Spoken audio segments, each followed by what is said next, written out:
possible. Lore, you are welcome again on this stream. We're always happy to see you, smiling the crypto way. You're welcome today. How are you doing today?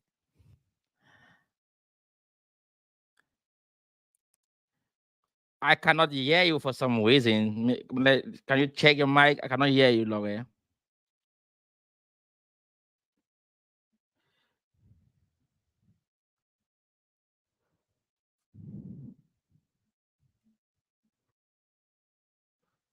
Can you hear me? I cannot hear. I cannot hear you.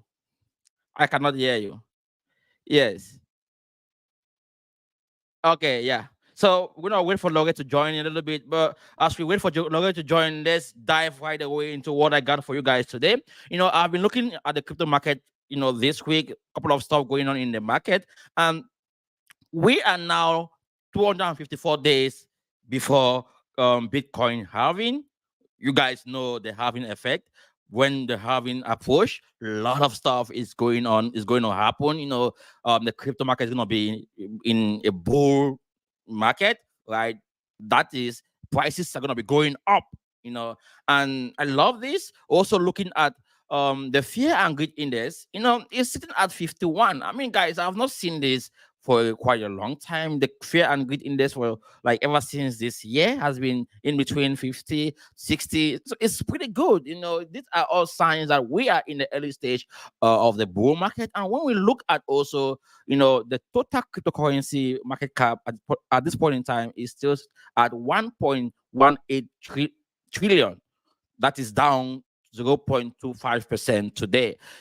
And if say we go to crypto bubble for this week, we can see that Shiba Inu has been up this week 18%, Luna has been up 15%, almost 16%, Solana 5%, OKB 8%, HBAR 6%, SNX 4%, Tron 7%, Mina. So not really, like, we don't see that much movement this week in the market because the big daddy Bitcoin is not moving. Whenever Bitcoin is stagnant, we don't see that lot of movement in the market. So you guys, if say you really want to understand, the bigger picture here in this industry, you need to be able to focus on Bitcoin, on the on the big daddy. Bitcoin always give us the signal in the market, so we should always make sure we look at Bitcoin. I'm gonna bring Lore right away right now, so we can get to hear something from her right now. Lore, can you get me now? Lore, are you there? I think for some reasons I don't still hear you. I don't know why.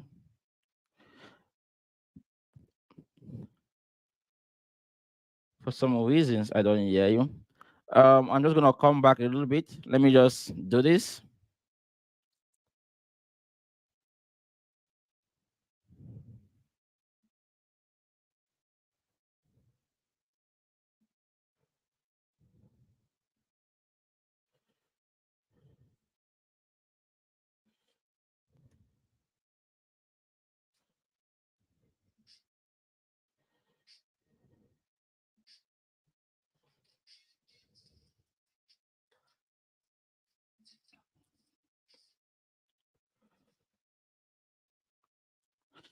Guys, I'm having some difficulties to bring Lore here. I think Lore's audio is having some issues. I'm trying to see if say we can fix it. If say you can hear Lore, let me know. Like, comment below if you can hear Lore.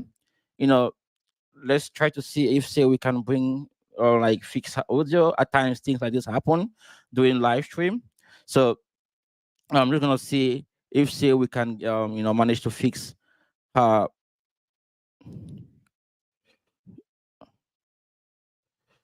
Let's see if say we can.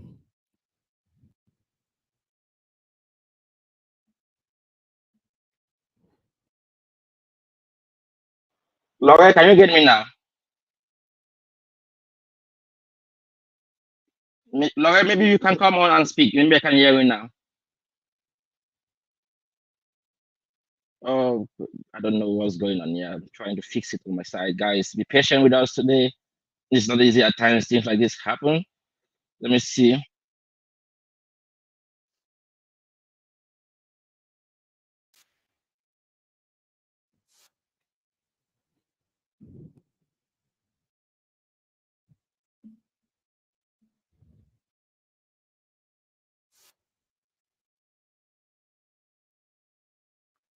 I can feel my speaker is okay. Everything is okay. And yeah, you can see they say they can't hear you. So I don't know what's wrong. I can't hear her. Oh, they can't hear you. Guys, be patient with us. We just like to see how we can fix like this for Lore. Times things like this happen. You know, I don't know why we can't get her today.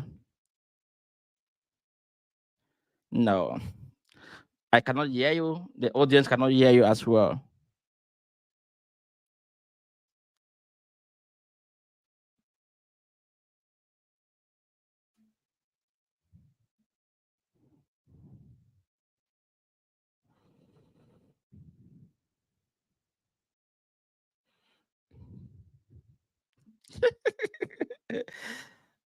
Guys, it's difficult to bring Lore. Yeah, I don't know. Something is not going on with it's not going on well with her mic, but I'm just gonna continue to do the TA while we wait for her to fix it. She's gonna give us some fundamentals. But let me just run quick with the TA so we can bring her here for the fundamentals. So yeah, guys, this is the chart of Bitcoin.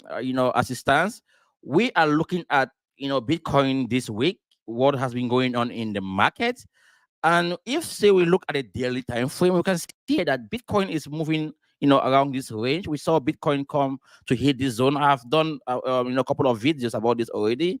Bitcoin has, hit this zone, and this was a zone that I marked a long time ago, expecting Bitcoin to come to that area, and Bitcoin did bounce from that zone. So if say you have been following my channel, then you must have made some awesome gains already, by following this movement with Bitcoin. And when we look at also the lower time frame, like a 30-minute time frame, we can gonna see here that actually, the price action is somehow noisy. I call it this noisy because when you look at it, you might feel as if a lot is going on in the market, or like price is going down to almost zero. But as it stands, nothing is actually happening. If say we go to the to the higher time frame, like 4 hours, you can see, the prices are just sorry guys, moving around this zone here.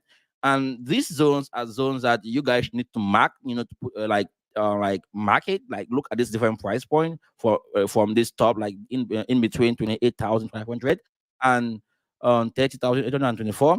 So these zones are area where you need to be able to look at Bitcoin, on a macro level, so that when Bitcoin is moving, then you're gonna look at your altcoins, and when your altcoins move, then that's gonna be a good sign, because Bitcoin always starts first, then altcoins follow. And when we look at the Pridimoku, the Ichimoku cloud, this is the weekly time frame. We're gonna see that there is this range that Bitcoin has been moving, and Bitcoin started the range began during this low. This was the lowest low of Bitcoin. Bitcoin went down to almost 16,000, almost 15,000, and now Bitcoin is in between this range, and we have been seeing some sort of resistance here with the price of Bitcoin. And when Bitcoin breaks this zone, then we're gonna see Bitcoin go right up to about about 45,000. Yeah, 45,000. So we can agree here that the reason why we are seeing the market being stagnant is because Bitcoin is holding this zone.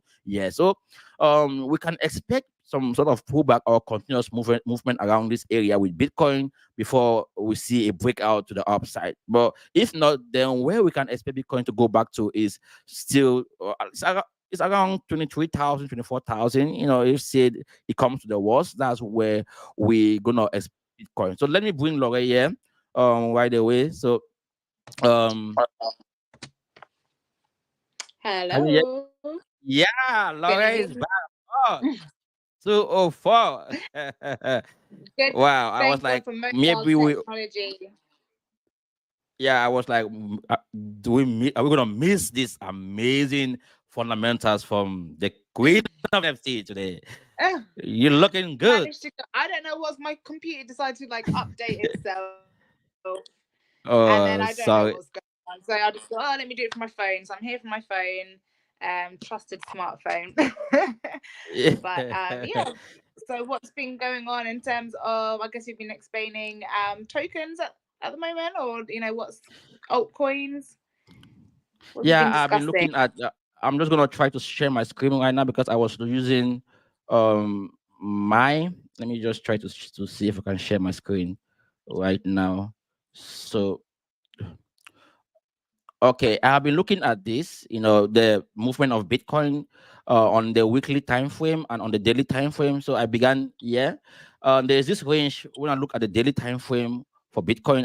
I've marked this range. We saw this pump, yeah, and I used this volume profile to give me different areas or different price zones where Bitcoin might move around. So, and ever since I place this volume profile on my chart, Bitcoin has been moving in between or in this box here, and this is a strong or it's a bullish signal for Bitcoin because it seems that whenever Bitcoin tries to move to the downside, investors are eating the price up. But if say I bring the Fibonacci retracement to see if say like if the worst come to the worst, let's see the worst come to the worst with Bitcoin, and where can we expect the price of Bitcoin to go to or to come or to retrace to? This is around 27,000. You can see the Fibonacci retracement is showing that if say the worst come to the worst with Bitcoin, Bitcoin can get to right down to 27,000. So that's the price where we can expect Bitcoin to go towards. And if say I look at the Ichimoku cloud, it gives me the same or similar signal or similar price area where we can expect Bitcoin to go to. What you can see, but this time around we see there's a dot here. Let me try to zoom a little bit so you can see or viewers can see where what I'm looking at right now. So this is a cloud. This like the rule here is that we cannot see Bitcoin. This cloud is so like this red cloud here is so huge, and this is liquidity. This is where there's so much buy orders or so much going on in the market. So much trades are gonna like has happened during this area. So it's gonna be difficult for price to just move like that. But if say we see price break this zone here, it means we might expect price to go towards 40K or 45K for Bitcoin. And if say I look at the weekly or daily time frame for this Ichimoku cloud, let me refresh this. It's gonna give me similar to what we saw with the other charts. You can see here that Bitcoin is trying to make its way up back to this zone. And I don't think that we're going to see some massive movement with Bitcoin. That's why those of you who are holding altcoins, you need to be careful. You want to be in Bitcoin because when Bitcoin make that moves, that's when you want to sell your Bitcoin, get into your favorite altcoin. When your altcoin make the moves, you sell it back into Bitcoin and keep protecting your investment. I treat Bitcoin as my dollar. Bitcoin is like my dollar. I don't care if say price is going down. I know if price is going down, it means my favorite coin also is going down, and I can get it cheaper with Bitcoin. So that's what has been going on. Yeah. Okay, nice. I'm quite interested to know what's been going on with Ethereum this week, since Coinbase and PayPal have both released layer twos or deployed projects based on the Ethereum network. So I don't know if there's been any price action today with ETH. I've been on the roads all day, so I haven't had a chance to check Okay, the charts or anything. But let me do quickly. Let me look at Ethereum. What has been going on with Ethereum quickly? Um, Ethereum right now, I think Ethereum is doing exactly what like is moving this alongside with Bitcoin. We can see here that Ethereum has been moving in this trend. There is this trend here that Ethereum has been moving, and we're gonna see Ethereum, do something like we're gonna see some sort of movement with Ethereum based on what Bitcoin will do. But now on the daily time frame, it seems as if we have made like higher highs. Yeah, there's this higher highs. Yeah, that we should expect maybe price to make it way back to the upside. But as it stands, Bitcoin is above the Ethereum is above the 200 moving average, and whenever price is above the 200 moving average on the daily time frame, then it means is bullish. But if say I look at this cloud here, there's a cloud here. I don't know if so you can see it. The price is below that cloud, meaning it's not really looking good. We want to see Ethereum move above this area here. We want to see Ethereum move straight above this zone here. And if say Ethereum get to that zone, then I would say Ethereum is gonna try to come towards this area here to retest what price point is this? That's 21. You're gonna get to 2100. That's 2100. So we can expect Ethereum to go to 2100 if say Ethereum break this or start trading above this area. Yeah. So to an extent, I think nothing is going on with Ethereum. Maybe we haven't yet seen an impact on that, on the price. But if say we look at the 4 hours time frame, let's see if say there's some noise here. And yeah, it's quite some noise here on the 4 hours time frame. But again, if I look at this volume profile, it tells me that Ethereum is not like it's moving around. This is moving in between this range, this volume range. So price is not like doing anything. Like there's no serious price action here. So it's just consolidating, moving sideways. So nothing is going on here with Ethereum at this point in time. Interesting. Okay, so I mean, I guess people are not too. That's the thing. I think a lot of people hear the news about things like Coinbase. So Coinbase have just launched their own blockchain, which is a layer 2 Ethereum dApp named Base, and it allows people to actually bridge over their ETH and their ETH projects onto Coinbase. So that basically means like if you have a dApp that was built on the Ethereum blockchain, you'll also be able to use it on Coinbase. And yeah, I mean, Coinbase has its own native platform now, built through the Ethereum blockchain, and PayPal as well announced that they have got a stable coin launched called the PYUSD. So this is a 1-to-1 ratio with the US dollar. So one PayPal coin, let's call it PayPal coin because one PayPal coin or PYUSD, it equates to $1.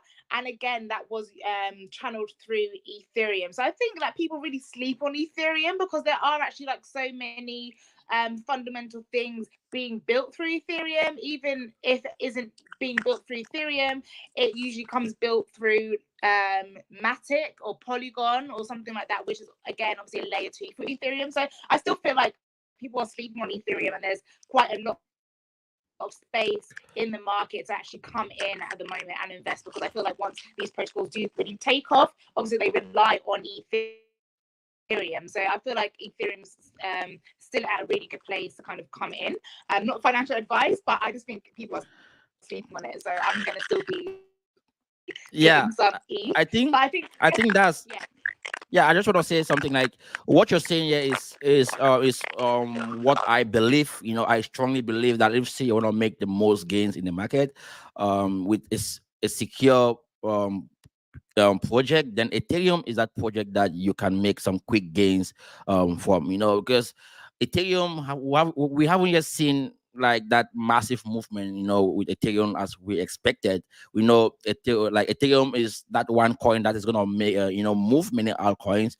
That's why we didn't see any serious movement with other altcoins when Ripple or XRP, went to the upside after they won the case, the case with the SEC. So this is actually something I think most of you who are watching, you should pay attention to. If say you want to invest in one, like, no financial advice, of course, but I always have to say what I'm doing. I do this, I speak about this always on my platform. So if say you want to have a chance, to invest in something that is like you're gonna have some security, you won't wake up someday and find that asset going down like 20%. It's Ethereum.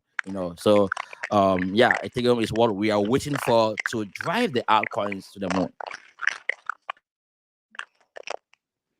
Okay, but I guess as well, people are probably not as interested in things like Coinbase and PayPal in the market. I think people are really interested in the moment at the news of this Bitcoin ETF from BlackRock being approved. I think that was kind of like headline news or topics of discussion in the Web3 space, especially on Twitter Spaces and things like that. Just a lot of people speculating, when is this BlackRock ETF going to go through? I think there was an announcement or information leaked from that ruling that it was imminent. So, you know, I think that they did certain procedures which basically meant that it was going to go through. They're just kind of like finalizing like the last checks and things like that.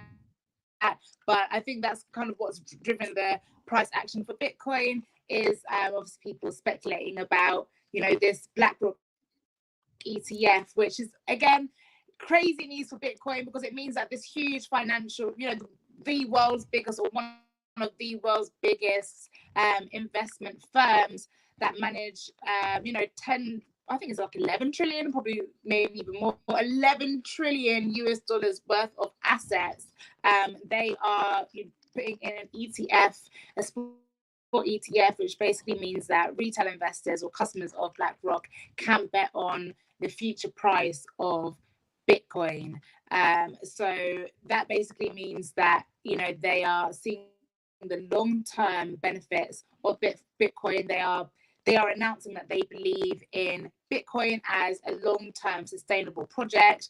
So why would you not put your money in Bitcoin if, you know, BlackRock, who basically rules the world, basically, I mean, 11 trillion, you know, US dollars, you can pretty much do anything in the world with that amount of money. It's obviously it's not just their money, but they're managing it. But, you know, they have huge influence in the market. So, yeah, I think that's probably what most people are focused on. So again, everyone's kind of like really bullish on Bitcoin. But I mean, I'm bullish on Bitcoin. You know, like I say, like Bitcoin is that kind of like safe asset.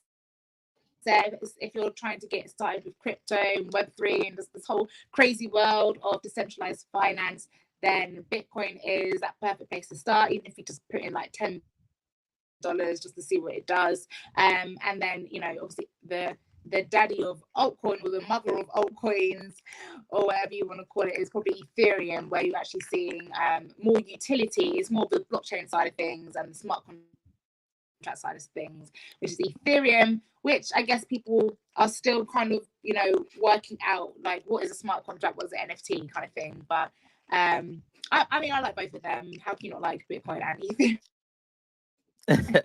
You know, one thing, you know, people need to understand this. Like, if say you are watching this show, what I'm about to speak right now, or what I'm about to say right now, is very important. You should take this into consideration. You know, the market makers, those who run the market, like those who provide liquidity, are going to only act when they realize new customers are about to enter the market. When these guys realize that new players are about to get into the market, like new investors, like what Lauren mentioned, the BlackRock ETF. If say the BlackRock ETF news or other ETF news is approved or it comes to play, then we want to see the market makers move the market to a price point where they're gonna trick new investors, like retail investors, when they come on board, FOMO in, you know, and they're gonna dump it on retail investors. That's why when you look at the price of Bitcoin right now, like looking at the price of Bitcoin right now, you know, let me bring the chart of Bitcoin. You know, Bitcoin is moving around this zone, this price area where most of you might think, okay, Bitcoin is not doing anything, but Bitcoin is sitting there. You know, the market makers you know, keeping the price of Bitcoin where it is right now, because it's gonna be easy for them to move the price to the next level. You know, looking at where the price is at this point in time, you know, they can move the price a little bit to the upside, you know, anticipating that the news is gonna be positive. And when it is positive, it's gonna be easy to break to the upside and hit 45K or 35K.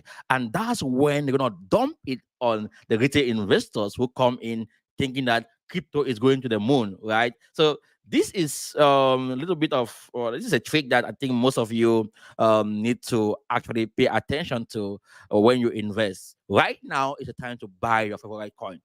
Don't wait when price is pumping. When price is pumping, you're gonna miss out. Or if say you buy it that time, the market makers are gonna dump the price on you.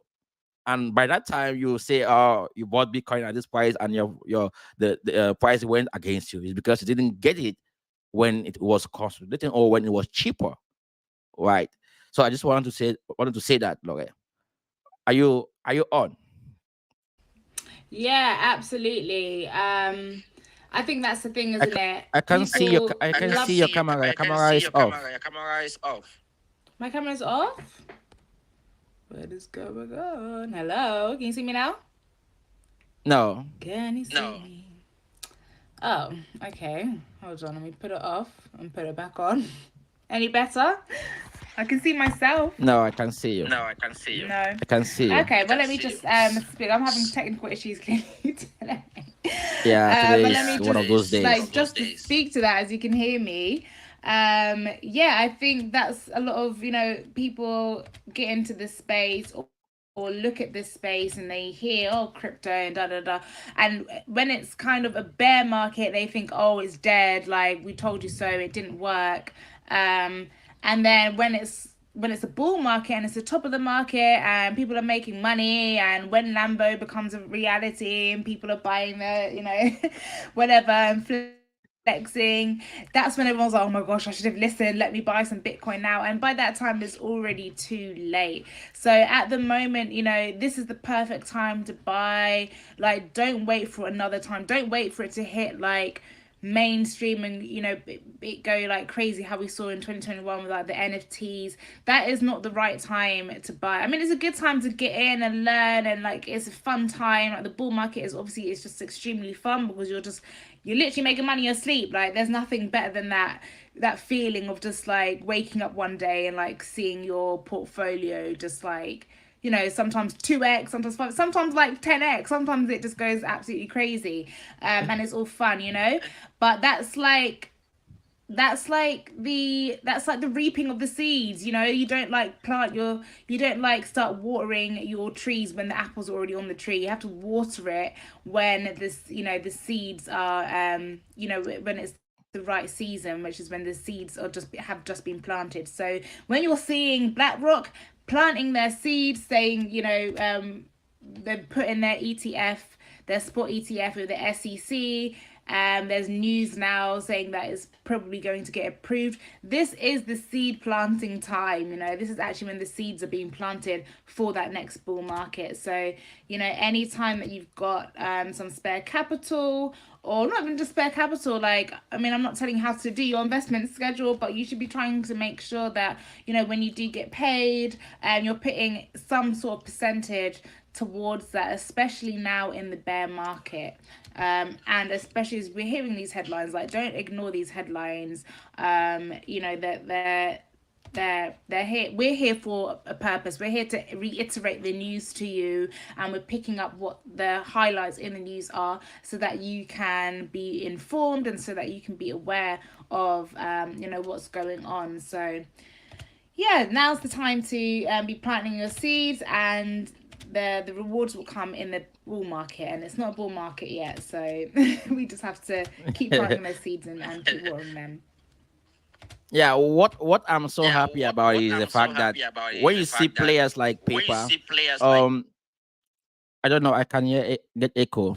Yeah, okay, nice. Okay, when you see players like Paper coming on board BlackRock, it's like it gives me courage or confidence enough to say that we have got to that point where we can say crypto is established. When you see adoption from these big financial players, it tells me that like anyone else who think Bitcoin or crypto is nothing, well, they're gonna sit back someday and regret why they didn't get in on board. It's just like Da Vinci bought Bitcoin when it was $1, and he told many of his friends, like, buy Bitcoin, even if it means to buy it just for $1 or $100. And after that, we saw Bitcoin skyrocket to the upside. So these are all signs that Bitcoin and crypto are here to stay, regardless of what anyone out there is going to say about crypto. When we see big players like they come on board, the biggest, like Paper process more than 400 million transactions every day. So when we see paper coming on board with their own stable coin, it means something like they want to get into the game early enough. And this is going to drive, bring in more liquidity in the market. We're going to see new money get into the market. The same with BlackRock. And that's what moves the price because the market maker is going to see that, okay, new investors are coming on board. Let's push the price so that they can FOMO in and then we dump it on them. That's how the bull market is created. Like that's how things are gonna play out during the bull market. When popular events approach, like the halving, when there's so much hype on it, what will happen? The market makers are gonna pump the price, to the upside, expecting retail investors to come to FOMO in and then they dump it on them. That's it. Yeah, you I don't know. Can you hear me? Yeah, I can hear you. Yes. Oh yeah, okay, that's good. So you can hear me back on my laptop. No, I think that's a really good point to make as well. Like obviously the Bitcoin halving is approaching. We're getting closer and closer to quarter four. So yeah, January we're expecting the Bitcoin halving, and obviously that means that there's going to be less rewards for Bitcoin. So less Bitcoin is going to be distributed to miners, which makes it even more scarce. And obviously, the more scarce it is in terms of its current liquidity, the more in demand it becomes in turn. So, I feel like the market makers, as you call them, are aware of this and they're making sure that they are putting their plans in place ahead of that halving, because the halving comes every 4 years, if I'm correct in saying. So they know that they don't want to miss out on that opportunity before the halving. So guys, like I say, this is a really good time if you're seeing like BlackRock putting in their plans for Bitcoin ahead of the halving, ahead of the bull markets. It's also time for you to be doing a similar thing. Yeah. So what is going on in the NFT world? What's going on?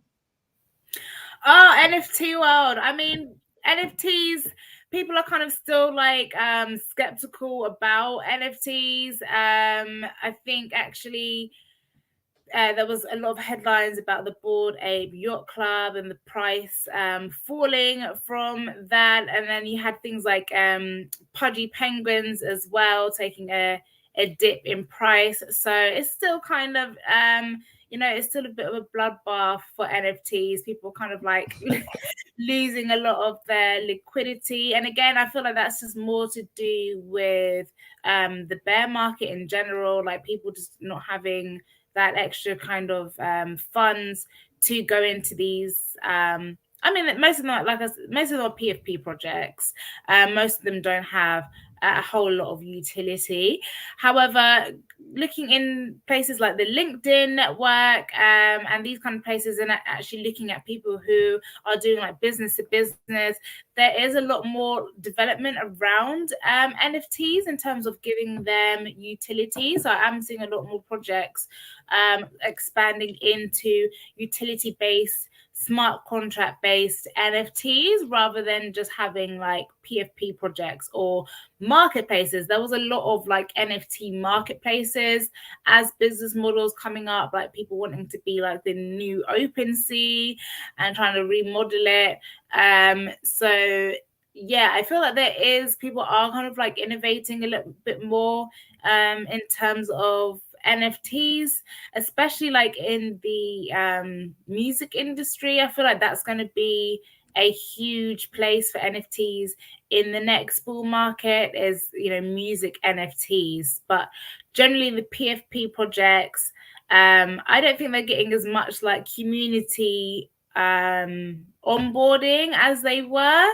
And also I feel like some of the communities are going a bit quiet as well. I don't know if people are necessarily doing a lot in terms of upkeeping the NFT communities as much as they were at the height of NFTs, and obviously financial incentives, I guess, kind of play on that. I guess, you know, if your NFT projects aren't bringing in as much volume, there's less incentive to kind of upkeep those communities, and that's why it's so important to actually have NFTs that have some kind of utility. And I think people get confused about NFTs as well. They think, oh, why are people buying like profile pictures and yeah, I mean, the pictures and the artwork, those are kind of like collectibles, but really and truly we want to focus on like the smart contracts that come with NFTs and actually what they can provide in terms of you know, giving things back to their community.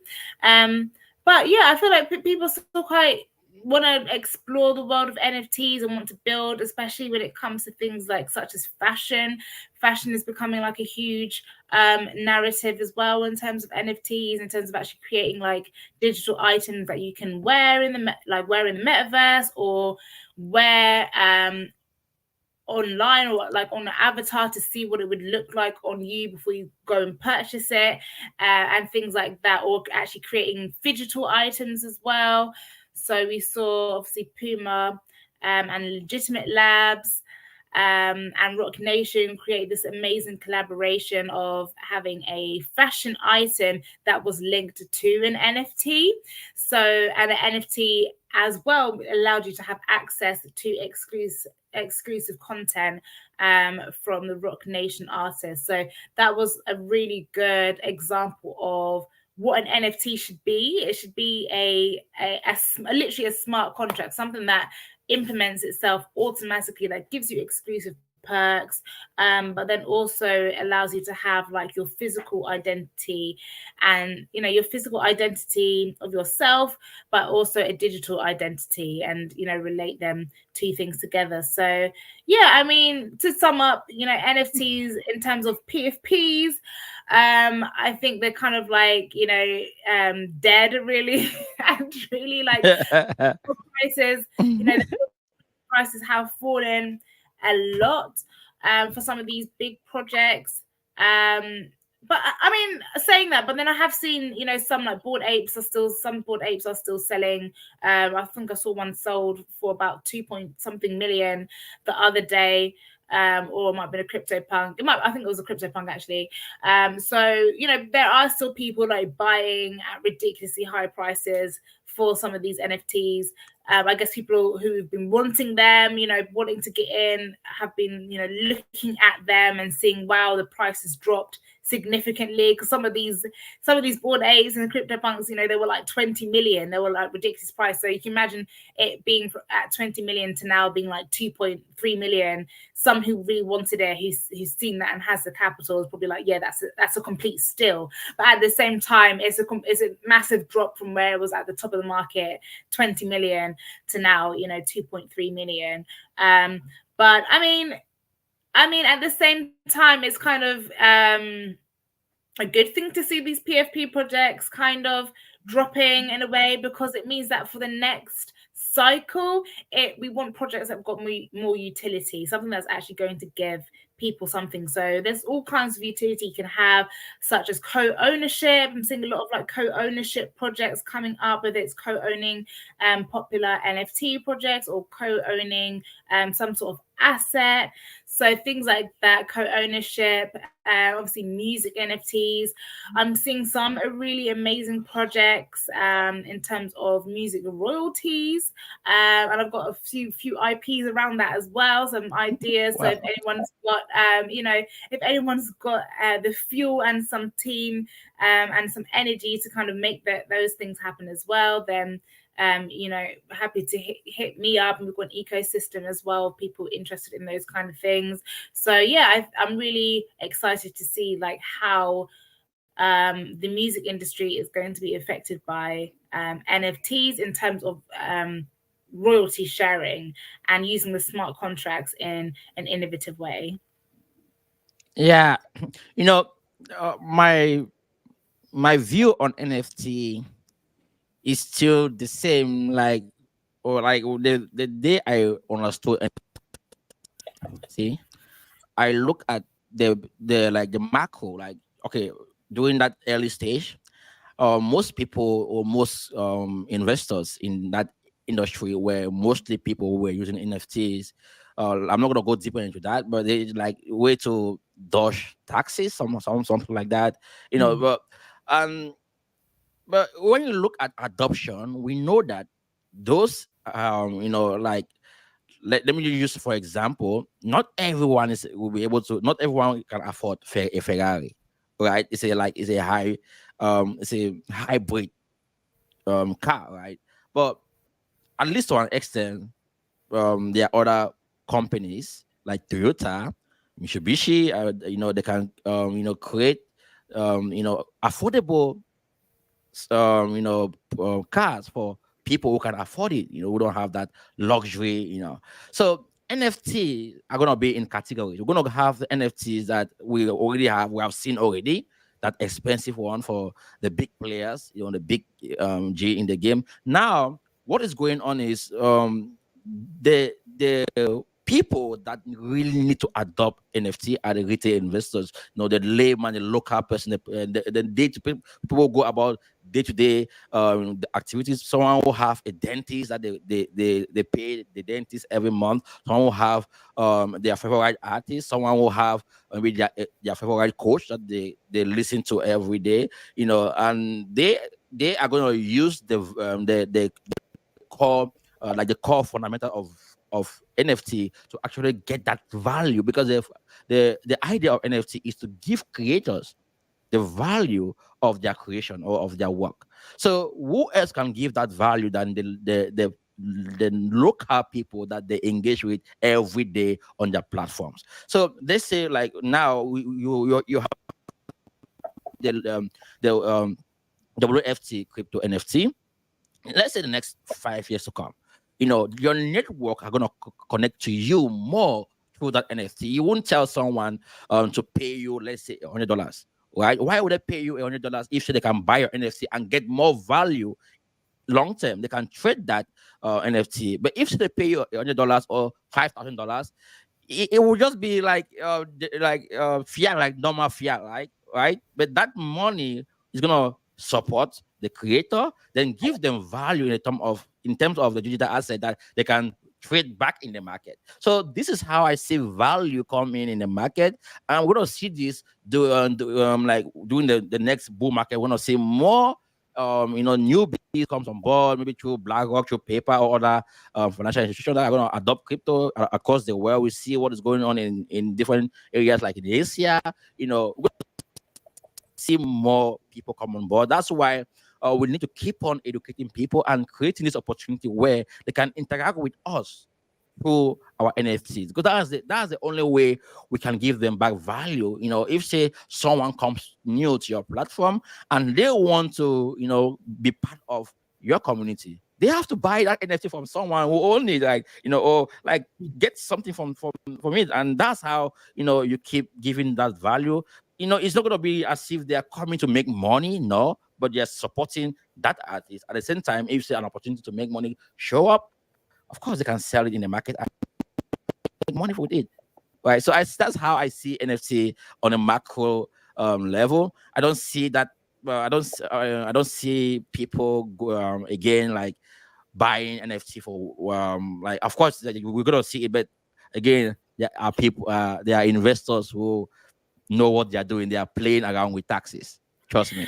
Yeah, I mean, well, yeah, possibly, yeah. And I mean, we are dealing with degens here. This is the thing. You say, oh, look, why would people still be spending a load of money on PFP pictures? And it's like, okay, the people who are really adopting it at the moment are quote unquote degens who, are a community of, I mean, guess like tech people, really. People, a lot of people are like engineers and things in the tech world, and they label themselves as degenerates because they're basically trading NFTs and meme coins and creating all these like crazy projects and having like all these like Discord groups and clubhouses, and it's a community, and those are really the people that are driving some of the crazy crazy numbers that we see in the market. It's not the mainstream people, it is the degens. So I mean, degens are going to be degens, like they are, you know, we've seen some crazy things happen. I don't even want to like promote some of the things, but there was some crazy degen thing going on just in the last week. One popular influencer, Paulie XO, he launched a coin, and it's just the same. It's just the same thing every single time. Previously, he launched a coin because there was some crazy things going on in relation to Pepe, and he was an influencer for Pepe, and obviously that went crazy, and people bought that as a meme coin. And then there was a whole, from when Pepe went off, there was just like a whole like 3-6 weeks of like meme coin madness going on X, or formerly known as Twitter. And yeah, he ended up creating like a meme saying, "You get nothing, send money to this address and you're all gonna get nothing." And people literally sent him like, I think it was like 10 million. It might have even been more than 10 million. I think it might have even gone up to Yeah, I heard about that I heard about that. That's crazy. yeah, crazy. You get nothing. You actually sent it all to you get nothing.eth. People were just sending it to him, like the degens, and then he's now kind of still on that high. Like it's literally, he's still been kind of like on that hype in terms of, you know, people like, oh, what, we really get nothing. And he's like, yeah, I told you nothing. And he's been like hosting these rooms, and now he's like launched a coin. I don't even know what the coin was called. I can't remember. He launched some sort of coin. And then I think I went into one of the spaces, and it was just him like saying, I can't believe like people got rugged or something, because I was like, there's scammers. Obviously, people, when they hear this kind of thing, scammers come in and they create like phishing websites, and then some people were trying to buy the token off of a phishing website, and they lost all their money. And you know, then they were on the spaces like, I lost all my money, and Paulie was just like, well, you shouldn't have been an idiot. Like, why are you sending money to people on the internet? So it's just so the degen space is like, you know, it kind of does give it does kind of give crypto a bit of a bad name, but at the same time, it is kind of this community that are you know, buying these NFTs for this crazy amount of money. And like you said, maybe you know, they are engineers who are trying to avoid tax or something, you know, something along those lines. But at the same time, it's like we don't want to just focus on like degen activity of like PFPs and meme coins. We want innovators and founders and, you know, great thinkers to actually use smart contracts in an innovative way that's going to progress humanity and how we deal with each other. But you know, that's the thing, Lore. That won't happen, because when you look at the human mindset, right? The degens, they want to get rich quick. So we're gonna see DJ, like most people get into crypto through meme coins. That's what has happened in the past, and it's not gonna stop now. You know, when they are wrecked 1, 2, 3 times, they're all like, oh, okay, what am I doing wrong? And what people don't understand about meme coins or this project is that the big players in the industry, they use meme coins to mint Bitcoin and Ethereum. So they have made a lot of money, and it's easy for them to move prices, you know, to become market makers in this project and move prices, dump it on, you know, inexperienced investors, you know, like Pepe. We see what happened with Pepe, you know, how many people got wrecked with Pepe. And these guys, not long ago, you know, they bought Bitcoin, bought more Bitcoin and bought more Ethereum, and most of them are gonna, you know, like these guys, they are just sitting on the sideline and they are waiting for that new big thing. Like it's kind of like a community. They have a private community that they work together on this. Yeah. You know, so that's why you can see, like when you go on DeFi platforms, like on most of these coins, you will see a coin that have only 5,000 people trading with each other, and you're seeing how the prices are going like crazy, but just 5,000 people, you know. So someone who is inexperienced is gonna come on board like DJs, you know, they're gonna be getting wrecked. All right. So these are the kind of environment that I think most people, if they don't understand the game, if you come through meme coin, then you guys are sure that you're gonna lose a lot of money. Like there's no way you're gonna make money when you come through meme coin. No way. you can make money in the early stage. We're like, oh, I got lucky. I know what I'm doing, right? But at one point, before you wake up someday and you become so, because those who invest in meme coin become so greedy at one point, and they watched, like, of course I've been in that, at one point, you watch your coin leave from 30K up to $100. Yes. It's crazy.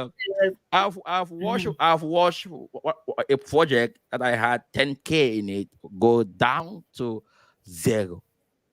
And you're just watching it go down and down. You're like, no, it's not. It can't go. This can't be it. When are we gonna pull out? When Lambo? And it just never Lambos. It just goes all the way to zero. And that's the thing, because we were back then. I the DJs, they listen more, like they are convinced more. Like they become in love with the team. They have a good team, developers. They are like this one. No, who cares? No, it can make it really scary as well, because you see like people, like, it's really weird. Like you see people get like completely rugged and they're like, man, I put all my rent, like all of next month's rent, and like I'm struggling really bad, and and I put it all into this, and they're talking to developers like, you rugged me, man, you rugged me, but I know that you're not a bad guy, and and they end up becoming like this emotion. It's like they end up becoming like emotionally attached to their like abuser. Kind of thing, like they're financially, and it's kind of like really psychologically a bit, so this is the thing, like when you're coming into these financial markets, like please only put money in that you're not willing to that you're not going to miss. Just put money in that you're not going to miss, like, because it can get really emotional, and there is an element of greed in it as well, where you're like, you can just if I just put this in, it's going to Lambo, and like my life is going to be like so amazing. No, like this isn't a way to invest your money. If you want to have, if you want to invest in crypto in a way that you feel like is going to be able to benefit your future at this time, focus on projects like Bitcoin, because you're seeing again, BlackRock. That's it. Focus on Bitcoin. I love that statement. Yeah. Focus on that. If you want a little bit more riskier thing, that's a little bit earlier than Ethereum. Again, Ethereum's got a good price action. It's not a crazy price yet. I still feel like it's really quite slept on, because I feel like people don't really understand smart contracts yet and blockchain technology.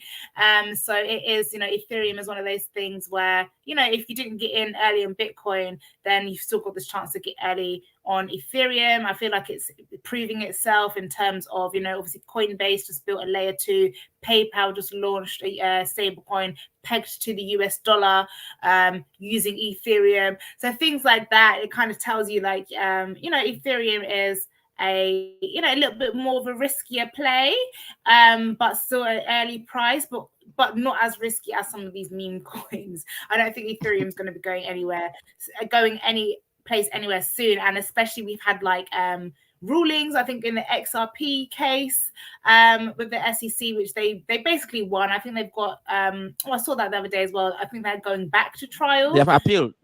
They're going for an appeal, the appeal, but I feel like the appeal's a bit washed for that. But I think during that trial, George Torres, there was a list of tokens that were deemed as securities and ones that were not, and Ethereum wasn't deemed as a security. So I think there was a speculation a few years ago, people saying, all the people in Ethereum, they're going to go to jail because it's a security and this, that, and the other. But actually from that case, the judge actually ruled that Bitcoin and Ethereum are not securities. So again, that's a huge win. It lets you know that it's safe in a way. You're seeing PayPal, deploying through Ethereum. So if you want something a little bit more riskier, that's a little bit earlier price, and you do have Ethereum. But the thing with Ethereum is that obviously it has got gas fees, and people do look for things like layer 2s like Polygon and Matic to kind of get out of that ecosystem. And also it is a bit slow as well, which they're sped up by successfully deploying the merge or Ethereum 2.0, but it's still kind of like in development and speculated, but Bitcoin, Bitcoin's the kind of like safe alternative. And then Ethereum after that. Anything else is a bit, is a little bit more high risk. And obviously the crypto market in general is high risk because we are so early on. But at the same time, because we are so early on, there is space for huge movements as well. Yeah, there's space for a huge movement. We have been live, today for a long, the conversation has been so sweet. We got some, few comments here from Penrilla. You guys are awesome. Thanks for watching, always here with us. Yeah, guys, every Friday, Lori and I are here to give you guys the juicy part of crypto, what is going on in the market, what we might expect future. And as you can see, she's well vested in the industry, have a lot of experience, a lot of knowledge. She's into the NFT, she's into the crypto blockchain. So whatever challenge you're facing, make sure you reach out to her. I've pinned her a link to her own channel, where you're gonna go and get amazing knowledge in the NFT way, in the crypto space. And if say you have a project, you have a team, you want to start something in the Web3 space, she's your guy, to go to. She's gonna help you get there to get that result that you want to achieve. Lore, it's good to have you. Do you have one last thing you want to say before we wrap up? No, just a little plug. There's an event going on Tuesday the 15th in Canary Wharf, which is made for Web3 founders and investors. So if you've got an amazing idea, or if you are an investor that wants to invest in a project and get it off the ground, then hit me up. It's going to be in Canary Wharf at level 39 on Tuesday. You will need to book your confirmation via Eventbrite, but you can get me on LinkedIn, Lorraine Knight on LinkedIn, or just leave me a message or a comment anywhere on social media, Lorraine_K on everything, and I'll send you the link to that Eventbrite. And yeah, it'd be so amazing to see some of you there. That'd be so amazing. That's next Tuesday in London. Yeah, I saw that event on LinkedIn. I was like, oh, this is I'm not gonna. I was to be in London on Tuesday, but like, I'm not gonna make it because something came up. I'm gonna be instead on the 17th. So yeah, so I wanted to be there. I was like, oh, I'm gonna miss this one this time. Maybe next time I'm gonna try to catch up on that. But I'm gonna be in UK, and maybe we're gonna bring live next week with Laura K. In UK together. Maybe, I don't know, but let's see how it goes. Let's see how it goes. Definitely. Yeah. Thanks for being here as always. Right. Perfect. All right. Yeah. Yes, guys. We have come to the end of today's show. It was amazing. The conversation was juicy. I told you guys that we're gonna bring you always amazing stuff going on in the market. Lore, she's so endowed with a lot of knowledge in this industry, and she's someone that I admire so much because of her knowledge, as charisma. She has so much in her brain that I want to always bring her here for you guys to squeeze it out, a little bit. And if say you have a project, if say you are facing challenges in this industry, you want to get started with crypto, NFT, Web3, Lore is your girl. Go to her, and she's gonna help you one-on-one, or maybe you want to take most of her courses. That she has a course on Bit Degree, about how to create an NFT, cryptocurrency, whatever you want to, learn in the industry. She can help you with that. And if say you want to get into the world of technical analysis, one-on-one, fundamental, like to get from this crash level, like you want someone to hold you one-on-one, of course, you can also contact me and I can help you with that. But of course, you're gonna pay some money. It's not free. One-on-one. All right, guys. If you are when you subscribe, do subscribe, and see you next week. Yeah, if possible, next week. Have a nice day. Bye bye.